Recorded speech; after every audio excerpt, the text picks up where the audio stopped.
हिमालय के पर्वत पर एक ऋषि मुनि अपने कुटिया के बाहर तपस्या कर रहे थे। उसी जंगल में एक मोर भी रहती थी। वो जंगल में अकेला मोर बच गई थी। बाकी मोर दूसरे जंगल में चले गए थे, पर उसे यह जंगल बहुत अच्छा लगता था, जिस वजह से वो उसी जंगल में रहती थी। आसमान में एक शिकारी चील एक चूहा को लेकर जा रहा था। चूहा उससे पंजे से छूट जाता है और ऋषि मुनि के शरीर पर गिर जाता है। उसी कुटिया के आसपास मोर रहती थी। चूहा को गिरते हुए देख लेती है। वो बाबा के पास आती है, चूहा को वहाँ से हटा देती है, जिससे बाबा तपस्या कर रहे हैं। बाबा त्रिकालदर्शी थे, वो सब देख रहे थे। तभी बाबा आँख खोल देते हैं। मोरनी रानी, तुमने बहुत बड़ा पुण्य का काम किया है, एक वर मांगो। बाबा मुझे कुछ वर नहीं चाहिए, मेरे पास सब कुछ है। मोरनी, कोई एक वर मांगो, तुम्हारी मैं विचारों से बहुत खुश हूँ। बाबा अगर आप वर देना चाहते हैं तो मुझे यही वर चाहिए, जब मैं नाचूं तो बारिश हो। ठीक है मोरनी, जाओ, तुम्हें वरदान देता हूँ कि जब तुम नाचोगी तब बारिश होगी। उतना कहकर मोरनी अपने जंगल में चली जाती है, नाचने लगती है। तभी बहुत ही जोर से बारिश होने लगती है। नाचते ही नाचते एक दिन बीत जाती है। जंगल में बहुत तेज बारिश हो रही थी। बारिश को देखकर मोर बहुत खुश हुई और अपने आप से बोली, अरे वाह, कितना मजा आ रहा है। बारिश में नाचने का मजा ही अलग है, दिल खुश हो जाता है। ऐसे ही बारिश में नाचती हुई दूसरी तरफ बारिश से जंगल में रहने वाले पक्षी बहुत ज़्यादा परेशान हो चुके थे, क्योंकि हर 2 दिन बाद बहुत तेज बारिश हो जाती थी, जिस वजह से उनके घरों में पानी भर चुका था। और वह सब पक्षी इस बात से बहुत ज़्यादा परेशान थे कि इसलिए वह सभी एक जगह पर इकट्ठा हुए और पक्षियों की मीटिंग बैठाई गई। अरे भाई, हमें कुछ न कुछ करना ही पड़ेगा। यह बारिश हर 2 दिन बाद आ ही जाती है। इस रोज रोज की बारिश से मैं तंग आ गया हूँ। न ठीक से खाना पा रहे हैं, न ठीक से काम पर जा रहे हैं। कालू भैया कहो तो तुम ठीक रहे हो, हम सब पक्षियों का हाथ इसमें थोड़ी है, यह तो बादलों का काम है। हाँ टुनटुनी, तुम बिल्कुल सही कह रही हो। अगर ये सब रोकना है तो हमें बादलों से बात करनी चाहिए, वो इतनी बारिश ना करे, क्योंकि अगर इस तरह तो हमारा जंगल नदी में बदल जाएगा। अरे टुनटुनी बहन कालू, इसमें बादलों का कोई दोष नहीं है, बल्कि इसमें मोर भी शामिल है। क्या मोर? मैं कुछ समझी नहीं। भैया मोर कैसे? उस मोर को एक ऋषि मुनि ने वरदान दिया है, जब तुम नाचोगे तो बारिश होगा। वो नाचती है तो पानी बरसता है, अगर वो नहीं नाचेगी तो पानी नहीं बरसेगा। अगर ऐसी बात है तो हम लोग बाबा से बात करते हैं कि अपना वरदान वापस ले, वरना उन्हें समझाए कि उस मोर को यहाँ रहना है तो नाचना छोड़ दे, वरना उसे इस जंगल को छोड़कर जाना होगा। और यह कहकर कालू कौवा और हरिया तोता बाबा के कुटिया के पास पहुंच जाते हैं, लेकिन अपने कुटिया में बाबा नहीं थे। बाबा इस जंगल को छोड़कर चले गए, हमें उस मोर के पास जाना चाहिए। कालू कौवा और हरिया तोता मोर के पास पहुंच जाते हैं। उन दोनों को देखकर मोर बहुत खुश हुआ। अरे भाइयों, क्या बात है, तुम लोग मेरे पास क्यों आए हो? सुनो मोर, तुमसे यह कहने आए हैं कि तुम नाचा मत करो, क्योंकि तुम्हारे नाचने से हमें बहुत परेशानी होती है। और क्यों भाइयों, तुम्हें क्या परेशानी होती है? बल्कि परेशानी तो मुझे होनी चाहिए, क्योंकि नाचता तो मैं हूँ, तुम्हारे ऊपर कौन सा बोझ पड़ता है। ये सुनकर उन दोनों को गुस्सा आ जाता है, क्योंकि वो मोर को समझाने जाते थे, पर उल्टा मोर ने उन्हें ही समझा दिया। वहाँ से चले गए। उन दोनों को इस तरह गुस्सा देखकर मोर काफी हैरान हुआ, पर उसने इस बात पर ज्यादा गौर नहीं किया। इसके बाद यह दोनों पक्षियों के पास वापस आए और उन्होंने फैसला किया जब वह बादलों के पास जाएंगे और बादलों से ही बात करेंगे, क्योंकि अब बादल ही कुछ कर सकते हैं। इसके बाद वो दोनों बादलों के पास जाते हैं। बादलों के पास पहुँचने पर बबलू बादल ने कालू से कहा, यूँ कालू कौवा और हरिया तोता यहाँ कैसे आना हुआ? कोई परेशानी हो तो बताओ मुझे। बबलू बादल, हम आपसे कहने आए हैं कि आप इतनी बारिश ना कीजिए। बारिश की वजह से हमारे घर खराब हो रहे हैं। कालू, पर बारिश तो जरूरी है, और बारिश नहीं होगी तो जंगल सूख जाएगा और फिर तुम पंछियों का पेड़ पौधा भी सूख जाएगा।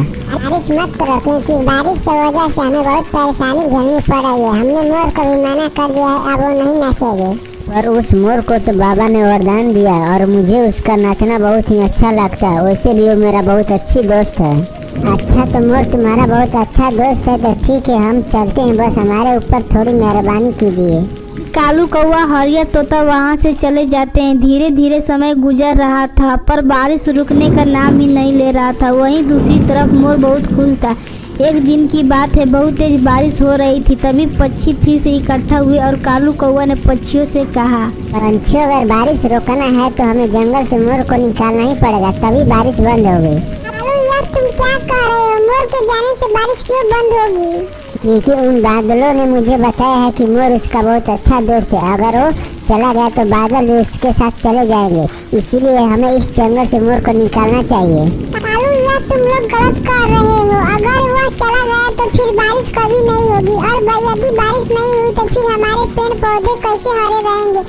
वैसे भी बारिश के मौसम में तो बारिश होती ही है। तुम लोग इतना मत परेशान हो। सुनो टुनटुनी चिड़िया, तुम उस मोर की तरफदारी कर रही हो। अगर तुमने ज्यादा उसकी हिमायत ली तो हम तुम्हें भी इस जंगल से निकाल देंगे। टुनी के पास कोई दूसरा घर नहीं था। वो इस जंगल को छोड़कर जाना नहीं चाहती थी, पर उसे पता था अगर मोर चला गया तो फिर जंगल पर आफत टूट पड़ेगी। फिर वह सब पंछी मोर के पास गए और कालू मोर से कहा, मोर, अब तुम हमारे जंगल को छोड़कर चले जाओ। क्यों? यह जंगल मेरा भी है, मैं इस जंगल को छोड़कर नहीं जाऊंगी। नहीं, ये जंगल हमारा है। वैसे भी तुम्हारे साथी सारे मोर यहाँ से चले गए हैं, तुम भी उन्हीं के पास चले जाओ। यदि नहीं गए तो हम तुम्हें धक्के मारकर निकाल देंगे। यार, तुम अच्छा नहीं कर रहे हो। यह जंगल सभी पक्षियों का है। बस करो मोर, अब तुम्हारी बातें नहीं सुने, बस इस जंगल को छोड़कर चले जाओ। यह सुनकर मोर बहुत दुखी होती है और वह जंगल छोड़कर चली जाती है। दूसरी तरफ बादल सब देख रहा था और बादलों को बहुत तेज गुस्सा आता है और वह अपने साथी बादलों से कहता है, अब मैं इस जंगल में कभी बारिश नहीं करूंगा, चाहे लोग कितना भी कर लें, पर इस जंगल में बारिश कभी नहीं होगी। धीरे धीरे समय गुजर रहा था। मोर के जाने के बाद बारिश भी बंद हो चुकी थी। अब पक्षियों बहुत खुश थे और वह आराम से अपनी जिंदगी गुजार रहे थे। समय तेजी से गुजर रहा था। 1 साल बीत गया, उन्हें पता ही नहीं लगा और गर्मियाँ बहुत तेज से पड़ने लगी। गर्मियों की वजह से सभी पंछी बहुत ज़्यादा परेशान हुए क्योंकि पानी की कमी होने लगी। पेड़ पौधे भी सूखने लगे। पक्षी फिर से इकट्ठा हुए। अरे भाइयों, बारिश क्यों नहीं हो रही है? पूरा 1 साल हो गया। कालू, अब तुम लोग बारिश की क्यों चिंता कर रहे हो? वैसे भी बारिश तुम्हारी हरकतों से बंद हुई है। यह तुम क्या कर रही हो टुनटुनी चिड़िया? तुम्हारा दिमाग तो सही है ना? हाँ, मेरा दिमाग तो बिल्कुल सही है, पर तुम लोग का दिमाग खराब हो गया। जिस दिन से तुमने मोर को जंगल से निकाल दिया तो बारिश कहाँ से होगी? लगता है तुम लोग भूल गए पुरानी बातें। यह सुनकर सभी पक्षियों को पुरानी बातें याद आ जाती है और उन्हें एहसास होता है कि उन्होंने मोर को इसलिए निकाला था कि बारिश ना हो। फिर वही पक्षी टुनटुनी चिड़िया से माफी मांगते हैं। मेरे से माफी मांगने से कोई फायदा नहीं। हमें मोर के पास चलना चाहिए और उससे माफी मांगनी चाहिए। उसके बाद वह सभी पक्षी मोर के पास गए और कालू कौवा ने मोर से माफी मांगी। हमें माफ कर दो मोर, हमने तुम्हारी बहुत बेइज्जती की और तुम्हें जंगल से भी निकाल दिया। तुमने हमारे साथ चलो, क्योंकि हमारे जंगल में बारिश नहीं हो रही, जिसकी वजह से पक्षियों में बड़ी मुश्किल का सामना करना पड़ रहा है। मैं नहीं जाऊंगी, तुम लोगों ने मुझे बहुत बेइज्जत किया है। हमें माफ कर दो मोर, तुम चाहे हमें कोई भी सजा दे दो, तुम हमारे साथ चलो। हमारे जंगल में पंछियों की तुम्हारी जरूरत है, तुम हमें इस परेशानी से बचा सकते हो तो ठीक है। मोर नाचने लगा। मोर को खुश देखकर बादलों ने फिर से बरसात की, जिसे देखकर सभी पक्षी बहुत खुश हो जाते हैं और सभी खुशी खुशी रहने लगते हैं।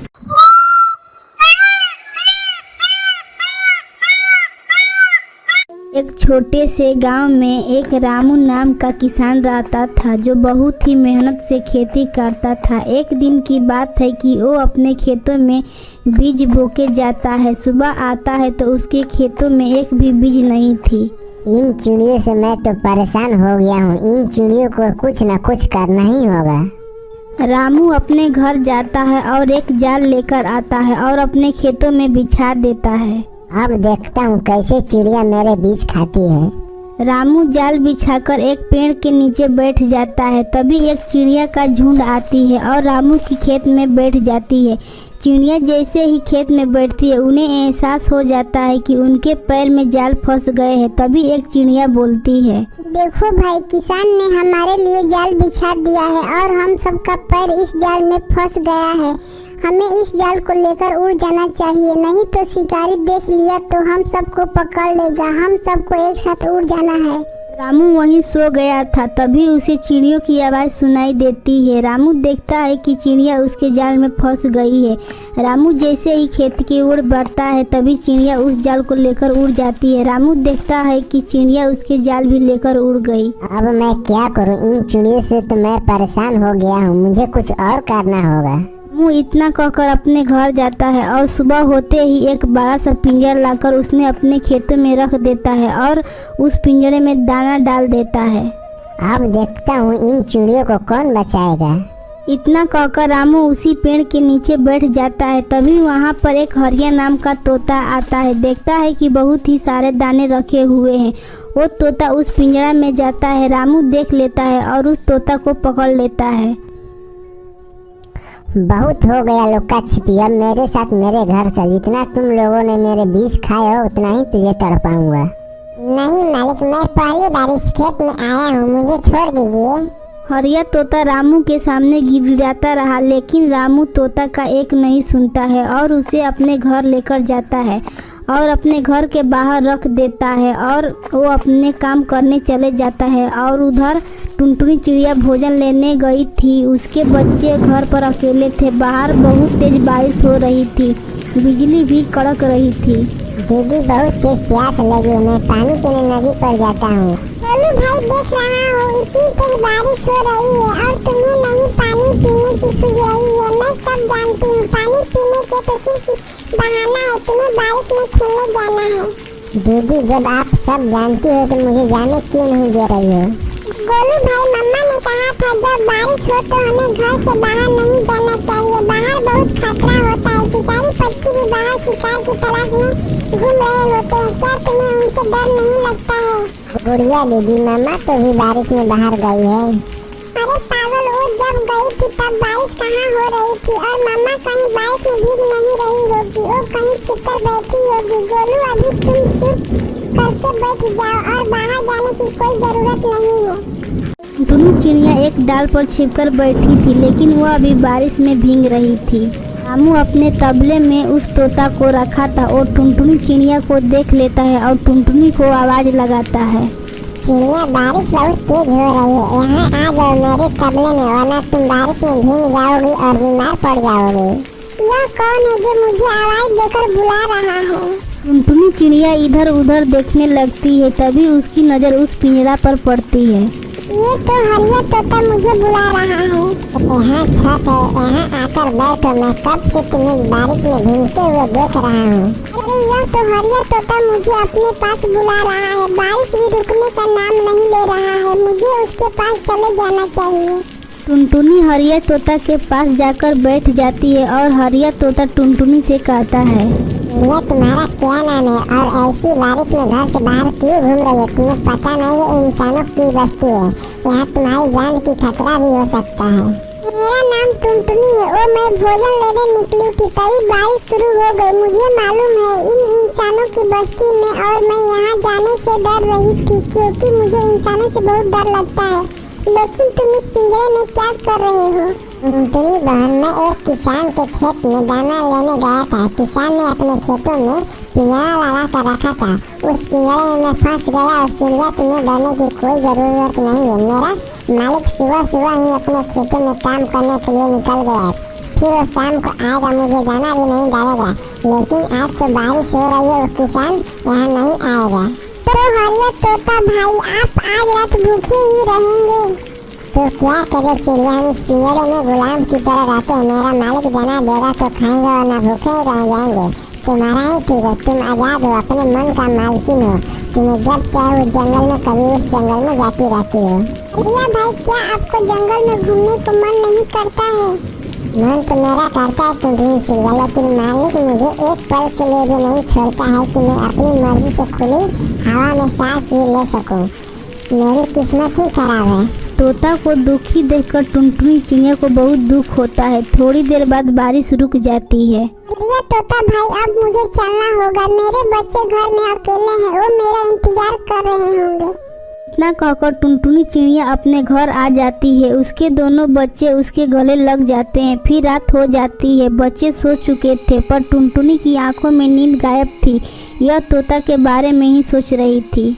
मैं हरिया तोता को इस तरह उदास नहीं देख सकती हूँ। उन्हें आजाद कर दूंगी। इंसान हम पशु पक्षियों के दुख दर्द के बारे में जरा भी नहीं सोचते, बस वो अपना फायदा देखते हैं। अगले दिन फिर से बारिश हो रही थी। टुन्नी चिड़िया इंसानों की बस्ती में जाती है और तोता का पिंजरा का ताला खोल देती है।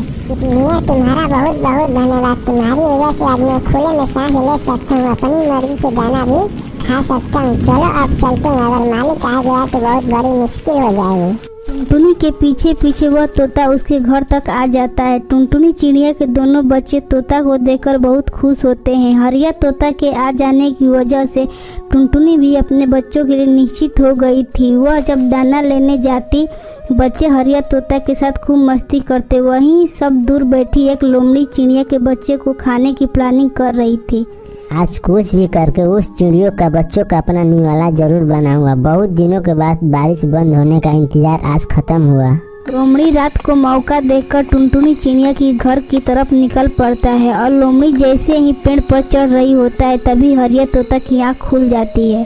लोमड़ी यहाँ कैसे आ गई? और ये तो टुनटुनी की घोंसले की तरफ जा रही है। बाप रे बाप, मुझे कुछ करना होगा। हरिया तोता जल्दी से पेड़ की तरफ जाता है और जोर की टक्कर लोमड़ी को मारता है और लोमड़ी दूर जाकर गिरता है। जोर की आवाज़ सुनकर टुनटुनी का परिवार बाहर आ जाता है। टुनटुनी, तुम ठीक हो ना? दुष्ट लोमड़ी तुम्हारे घर की तरफ जा रही थी, तभी मेरी आँख खुल गई सही समय पर, वरना पता नहीं आज क्या हो जाता। टुनटुनी चिड़िया ने हरिया तोता का धन्यवाद किया। इस तरह टुनटुनी चिड़िया का पूरा परिवार तोता के साथ खुशी खुशी रहने लगा। दोस्तों, इस कहानी से हमें यही सीख मिलता है कि हमें किसी भी पशु पक्षी को बांध कर या पिंजरे में कैद करके नहीं रखना चाहिए। प्यारे दोस्तों, अगर आप भी किसी पशु पक्षी को कैद करके रखा है तो प्लीज उन्हें आजाद कर दे। अगर हमारी तरह यह कहानी अच्छी लगी तो लाइक और शेयर करना ना भूलें। अगर आप हमारे चैनल पर नए हो तो हमारे चैनल को सब्सक्राइब करें। आपका बहुत बहुत धन्यवाद।